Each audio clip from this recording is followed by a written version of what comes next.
আজকে ফেরারত টানার সময় কুমারঘাটে যে ঘটনাটা হলো, আমি শোকাহত এই ঘটনাতে এবং নিহত পরিবারদের প্রতি গভীর সমবেদনা জানাচ্ছি।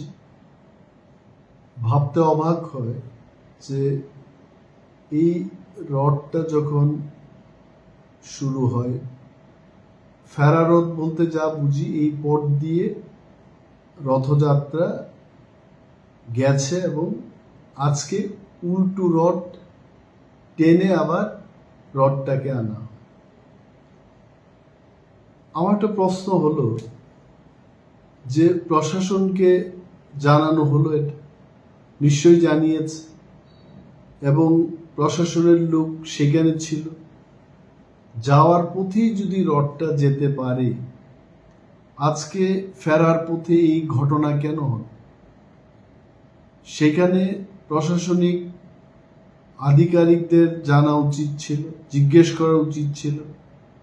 পুলিশ বাহিনী যেখানে যারা প্রহরারত ছিলেন, তারা নিশ্চয়ই ঘটনাটা নিজের চোখের সামনে দেখেছে।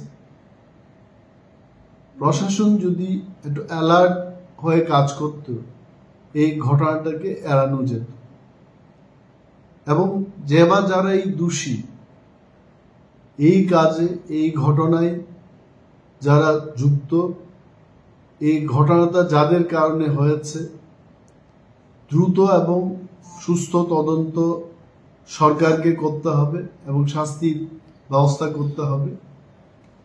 যারা মারা গেছেন তাদের প্রত্যেকটি পরিবারের হাতে এটা বিরোধী দলনেতা হিসেবে আমার দাবি থাকবে, মিনিমাম 20 লাখ রুপিস কম্পেনসেশন দেওয়া হোক এবং যারা গুরুতরভাবে আহত হয়েছেন তাদের মিনিমাম 10 লাখ কম্পেনসেশন দেওয়া হোক।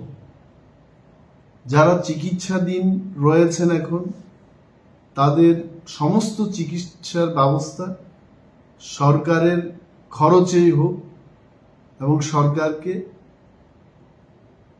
ফ্রি ট্রিটমেন্ট তাদেরকে করাতে হবে, এটা আমার দাবি থাকে।